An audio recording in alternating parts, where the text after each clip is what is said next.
Hello students, आज का जो टॉपिक है BA part third paper first geography of Asia का इम्पोर्टेंट क्वेश्चन, एशिया में असमान जनसंख्या वितरण हेतु उत्तरदायी भौगोलिक कारकों की विवेचना कीजिए।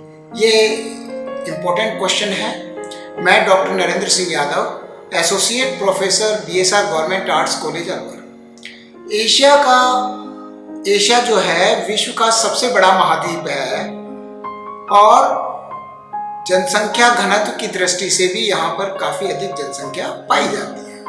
विश्व के कुल क्षेत्रफल का लगभग 1/3 भाग, 1/3 भाग अकेले एशिया महाद्वीप में आता है। सबसे अधिक जनसंख्या जो 1/3 सबसे अधिक जनसंख्या एशिया महाद्वीप में निवास करती है। 1/3 भाग जो कुल क्षेत्रफल है, 1/3 भाग पर एशिया के 2/3% जनसंख्या निवास करती है। यानी कि संसार का एशिया महाद्वीप 1/3 भाग है, उसके ऊपर पूरे संसार की 2/3 जनसंख्या निवास करती है। 2011 के अनुसार संसार में कुल जनसंख्या कितनी थी? 700 करोड़ जनसंख्या, जिसमें से एशिया में लगभग 420 करोड़ से अधिक जनसंख्या निवास करती है। तो एशिया में कुछ क्षेत्र ऐसे हैं जहां बहुत अधिक जनसंख्या है और कुछ क्षेत्र ऐसे हैं जहां बहुत कम जनसंख्या पाई जाती है। जिन क्षेत्रों में अधिक जनसंख्या पाई जाती है वहां पर जनसंख्या वृद्धि दर भी बहुत तीव्र है। यानी कि जहां जनसंख्या अधिक पाई जाती है वहां की वृद्धि दर बड़ी तीव्र है। इसके विपरीत कुछ क्षेत्र बहुत कम जनसंख्या वाले हैं।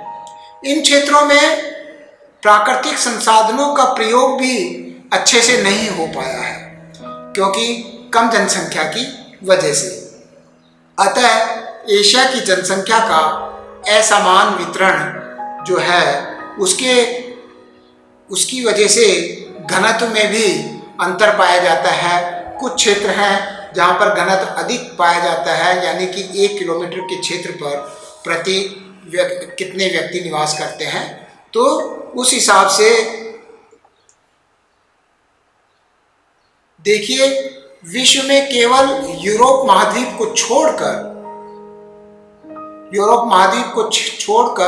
एशिया महाद्वीप में जनसंख्या का घनत्व अधिक है।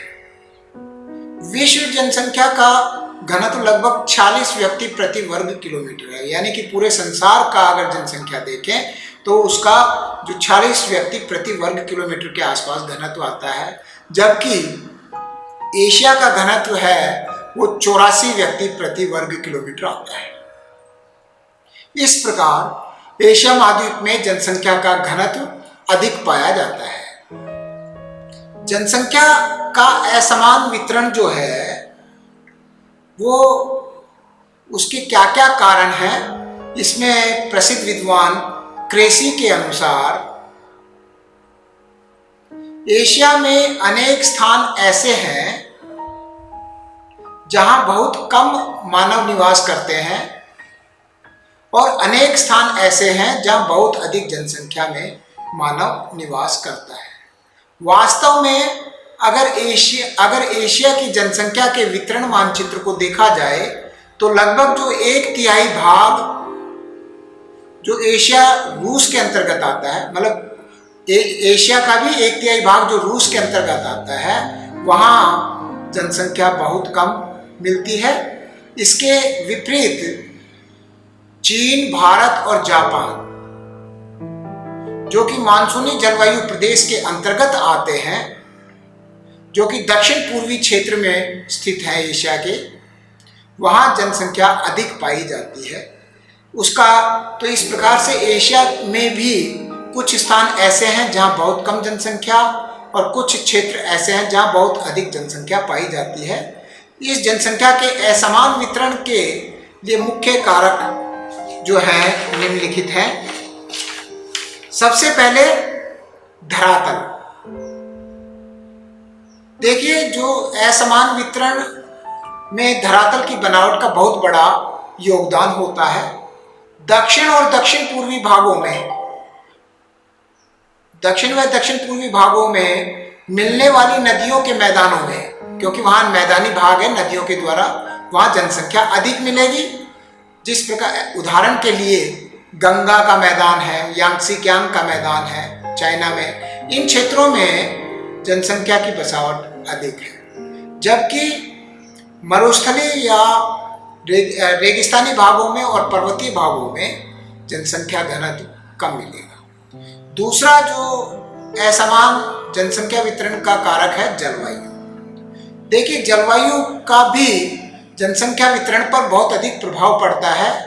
एशिया में दक्षिण व दक्षिण पूर्वी भागों में मिलने वाली मानसूनी जलवायु वाले देशों में जनसंख्या अधिक मिलेगी, जबकि साइबेरिया का ठंडा क्षेत्र तथा उष्ण मरुस्थलीय क्षेत्रों में जहाँ गर्म जलवायु पाई जाती है, वहाँ जनसंख्या बहुत विरल या कम मिलेगी। डडले स्टैम्प के अनुसार इसमें कोई संदेह नहीं कि एशिया की आधुनिक जनसंख्या के वितरण में सबसे अधिक प्रभाव जलवायु की दशाओं का पड़ता है। यानी कि जलवायु जो है जनसंख्या के वितरण को बहुत अधिक प्रभावित करती है। इसके बाद में मिट्टी है, जहां पर उपजाऊ मिट्टी मिलेगी, नदियों के द्वारा लाई गई कांप मिट्टी, वहां पर जनसंख्या अधिक मिलेगी। और जहां पर उपजाऊ मिट्टी नहीं मिलेगी, पहाड़ी या रेगिस्तानी या मरुस्थलीय मिट्टी या पथरीली मिट्टी मिलेगी, वहाँ जनसंख्या का घनत्व या जनसंख्या का वितरण कम मिलेगा। इसी प्रकार से चौथा पॉइंट है जल की प्राप्ति। जहाँ पर जिस क्षेत्र में जल की प्राप्ति आसानी से उपलब्ध होगी, जैसे नदी वाले क्षेत्र हैं जहाँ दक्षिण पश्चिमी, वहाँ पर जनसंख्या अधिक मिलेगी। एशिया के दक्षिण पश्चिमी भाग जो है शुष्क है, मरुस्थलीय क्षेत्र है, वहाँ जल का अभाव है, तो वहाँ जनसंख्या भी कम पाई जाती है। रेगिस्तानी भागों में जनसंख्या कम पाई जाएगी, जबकि नदियों के मैदानी भागों में जहाँ की जल आपूर्ति पर्याप्त है, वहाँ जनसंख्या अधिक पाई जाएगी। यातायात के साधन, जो मैदानी क्षेत्र हैं जहाँ पर यातायात के साधन बड़े आसानी से विकसित कर दिए गए हैं, जहाँ मैदानी क्षेत्र और वहाँ समतल भूमि है, जैसे भारत और चीन की जनसंख्या यातायात के साधनों की वजह से अधिक पाई जाती है। जापान, भारत और चीन की जनसंख्या क्यों? क्योंकि वहाँ पर यातायात के साधन अच्छे से विकसित हो गए हैं। जबकि सुमात्रा, मलाया, साइबेरिया में यातायात के साधनों के अभाव के कारण मानव को सुविधाएं नहीं मिल पाई हैं और वहाँ कम जनसंख्या पाई जाती है। इस छठा पॉइंट है औद्योगिक विकास। जिन क्षेत्रों में औद्योगिक विकास अधिक हुआ है वहाँ जनसंख्या अधिक मिलेगी। जिस प्रकार से जापान में अधिक उद्योग धंधे विकसित हुए हैं, इसलिए यहाँ पर जनसंख्या भी अधिक पाई जाएगी। जिन भागों में मनुष्य को जीवन निर्वाह के लिए रोजगार सुविधाएं मिल जाती हैं, वहाँ जनसंख्या अधिक पाई जाती है। सातवां पॉइंट है राजनीतिक कारण। जापान में जनसंख्या अधिक होने का कारण यह भी है कि जापान की सरकार ने युद्ध काल में जनसंख्या को बढ़ाने के लिए जनता को प्रोत्साहित किया, जबकि उत्तरी कोरिया में दक्षिण कोरिया की अपेक्षा जनसंख्या कम पाई। उत्तरी कोरिया में दक्षिण कोरिया की अपेक्षा जनसंख्या कम मिलने का कारण वहाँ युद्ध की परिस्थितियां हैं। शांतिपूर्ण वातावरण, जिन क्षेत्रों में शांतिपूर्ण वातावरण होगा, अनेक धर्म, संस्कृति, सभ्यता और संप्रदाय का जन्म स्थल होगा, जहाँ पर सभी जातियों के लोगों का समान अधिकार से समान कोई भेदभाव नहीं होगा, वहाँ सुखमय जीवन व्यतीत करने के लिए शांतिपूर्ण वातावरण पाया जाता है। अतः जिस प्रकार से नदी घाटियों की सभ्यता यहाँ के सामाजिक जीवन को मधुर बनाती है, तो वहाँ जनसंख्या निवास अधिक होगा। अब इस प्रकार से एशिया महाद्वीप जो है उसके अंदर जनसंख्या घनत्व के आधार पर 3 क्षेत्रों में बांटा है। कौन से क्षेत्र में, एक तो अधिक जनसंख्या वाले क्षेत्र, मध्यम जनसंख्या वाले क्षेत्र और कम जनसंख्या वाले क्षेत्र। तो इस प्रकार से ये जो अधिक जनसंख्या, देखिए ये नक्शा दे रखा है, इसके अंदर ये दक्षिण व दक्षिण पूर्वी एशिया है, ये अधिक जनसंख्या वाला क्षेत्र है, ये वाला और ये वाला। तो अधिक जनसंख्या वाले क्षेत्रों में दक्षिण व दक्षिण पूर्वी क्षेत्र, जो दक्षिण व दक्षिण पूर्वी भागों में मानव के निवास के लिए सभी सुविधाएं उपलब्ध हैं। यहाँ मैदानी क्षेत्र, नदियों के द्वारा लाई गई काप मिट्टी उपलब्ध है, मैदानी क्षेत्रों में उपजाऊ मिट्टी पाई जाती है। इस वजह से एशिया की लगभग 70% जनसंख्या इन क्षेत्रों में निवास करती है। इस क्षेत्र के अंतर्गत जापान, चीन, भारत, इंडोनेशिया, पाकिस्तान, वियतनाम आदि देश सम्मिलित किए जाते हैं। यहाँ के निवासियों का प्रधान व्यवसाय कृषि है। क्यों? क्योंकि मैदानी क्षेत्र है, नदियों के द्वारा लाई गई काप मिट्टी उपलब्ध है। इन देशों में जनसंख्या की वृद्धि दर सबसे अधिक है। अत्यधिक जनसंख्या के केंद्र होने के कारण यहाँ जनसंख्या घनत्व भी अधिक पाया जाता है। दूसरा है मध्यम जनसंख्या वाले क्षेत्र।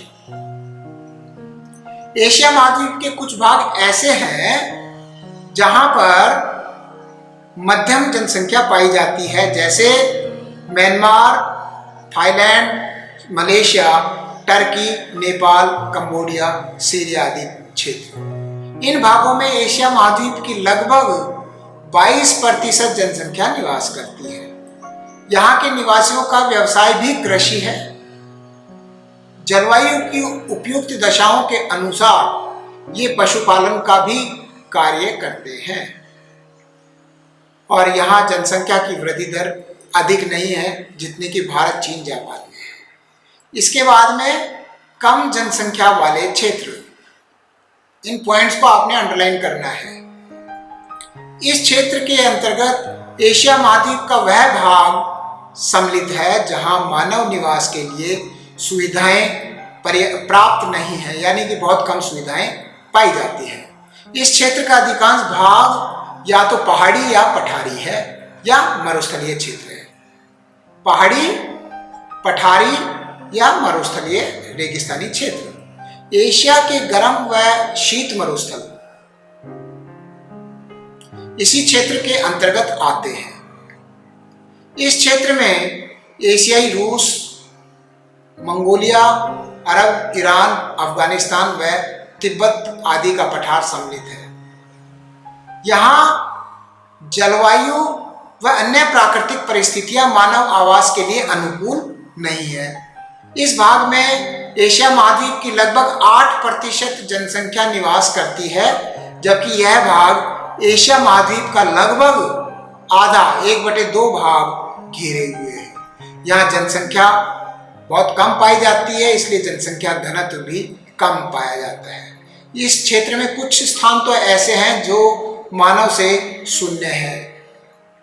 तो इसके बाद में ये जनसंख्या के असमान वितरण के कारक बताए। इसके बाद में जनसंख्या वृद्धि से उत्पन्न समस्याएं। जनसंख्या की अधिकता के कारण कुछ समस्याएं उत्पन्न हो गई। यहाँ एशिया की लगभग 70% जनसंख्या का मुख्य व्यवसाय मैंने पहले बताया कि कृषि कार्य है, लेकिन फिर भी एशिया महाद्वीप की 20% जनसंख्या अपनी उदर या खाद्य आपूर्ति के लिए अन्य महाद्वीपों से खाद्यान्न आयात करती है और यहाँ प्रतिवर्ष लगभग 30% जनसंख्या वृद्धि हो रही है। यहाँ के जिन भागों में जनसंख्या की अधिकता है उन्हीं भागों में जनसंख्या तीव्रता से बढ़ रही है। तो जनसंख्या का दबाव भूमि पर बढ़ता जा रहा है और जनसंख्या की वृद्धि की दर के साथ निर्वाह के साधनों में वृद्धि नहीं हो पा रही है। इसलिए यहाँ जो समस्याएं उत्पन्न हुई हैं वो क्या क्या है? अकाल का पड़ना, अकाल पड़ता रहता है यहाँ। दूसरा, रहन सहन के स्तर का गिरना, क्योंकि जनसंख्या अधिक है तो रहन सहन के स्तर भी नीचा है। राजनीतिक अशांति का कारण, यहाँ राजनीतिक अशांति है क्योंकि यहाँ पर जो अपने जीवन यापन के लिए उपलब्ध साधनों की कमी है, जनसंख्या का भार संसाधनों के ऊपर अधिक है। चौथा है युद्ध शक्ति एवं युद्ध की संभावनाओं में वृद्धि, क्योंकि यहाँ जनसंख्या अधिक है तो युद्ध की भी संभावनाएं बनी रहती हैं। बेकारी या अनएम्प्लॉयमेंट की समस्या, आर्थिक संकट की संभावनाएं, आर्थिक संकट आते रहते हैं और विकास कार्यों में पूरी तरह से विकास नहीं हो, विकास कार्यों का रुक जाना। इस प्रकार से ये जो हमारी जनसंख्या वृद्धि की वजह से ये समस्याएं उत्पन्न हो गई है, जिनका हमें इन समस्याओं का हल निकालना आवश्यक है, नहीं तो बहुत विकट स्थिति पैदा हो जाएगी। कुछ समस्याएं तो इतनी गंभीर रूप धारण कर गई है कि इनका प्रभाव देश के राजनीतिक और सामाजिक जीवन पर भी पड़ा है। जनसंख्या की अत्यधिक वृद्धि ने अनेक बुराइयां उत्पन्न कर दी है, अतः हमें इन बुराइयों को दूर करने के लिए जनसंख्या की तीव्र वृद्धि को रोकना होगा। और इसको तीव्र वृद्धि को रोकने के लिए हम क्या क्या उपाय कर सकते हैं, ये देखने वाली बात है। देखिए, सबसे पहले ये कुछ जनरल टॉपिक है, ये आप कोई भी जनसंख्या का क्वेश्चन चाहे भारत के संदर्भ में आए, चाहे एशिया के संदर्भ में आए, चाहे मानव भूगोल में आए, उनके अंदर सारे पॉइंट्स यही है, क्वेश्चन सेम बनता है। तो उसमें क्या क्या रोकने के उपाय है? संतान उत्पत्ति पर प्रतिबंध, जैसे भारत के अंदर कह रखा है कि 2 से अधिक संतान उत्पत्ति नहीं होगी। विवाह की आयु में वृद्धि, विवाह की आयु अगर बढ़ा देंगे तो संतान उत्पत्ति धीमी होगी, कम होगी। संतति सुधार एवं स्वास्थ्य सेवाओं में विकास करना पड़ेगा। सामाजिक शिक्षा का प्रसार करना पड़ेगा। भूमि का सर्वाधिक उपयोग करना पड़ेगा, जिससे कि हम अपने संसाधनों से काम चला सकें। औद्योगिक विकास करना पड़ेगा, जिससे कि जनसंख्या को रोजगार मिल सके। खाद्य सामग्री का आयात कम करना पड़ेगा, कम करें और हमारे यहीं पर गहन कृषि की जाए और मानव प्रवास यानी माइग्रेशन करना पड़ेगा। तो इस प्रकार से जनसंख्या की ये जो समस्या है, तीव्र वृद्धि को रोकने के निम्नलिखित उपाय बताए हैं। एशिया महाद्वीप के कुछ देशों में उपयुक्त उपायों में से कुछ उपायों को अमल में लाया जा रहा है, जैसे भारत, चीन और जापान में संतान उत्पत्ति पर प्रतिबंध लगाया जा रहा है। जापान में भूमि का अधिक से अधिक उपयोग करने के दृष्टिकोण से गहन खेती की जा रही है और भारत में शिक्षा का प्रसार तथा औद्योगिक विकास किया जा रहा है। तो इस प्रकार से इस जनसंख्या की समस्या से हम निपटारा पा सकते हैं अगर इसका प्रबंधन अच्छे तरीके से और रैशनल वे में किया जाए। तो ये जो क्वेश्चन है जनसंख्या के असमान वितरण पे, जनसंख्या के असमान वितरण के कारकों की व्याख्या करनी है और उसके बाद में कौन कौन से क्षेत्र में अधिक जनसंख्या, कम जनसंख्या और न्यून जनसंख्या पाई जाती है, 3 क्षेत्र बताए, नक्शा बताया। ये आप लोगों को इस क्वेश्चन में बनाना है।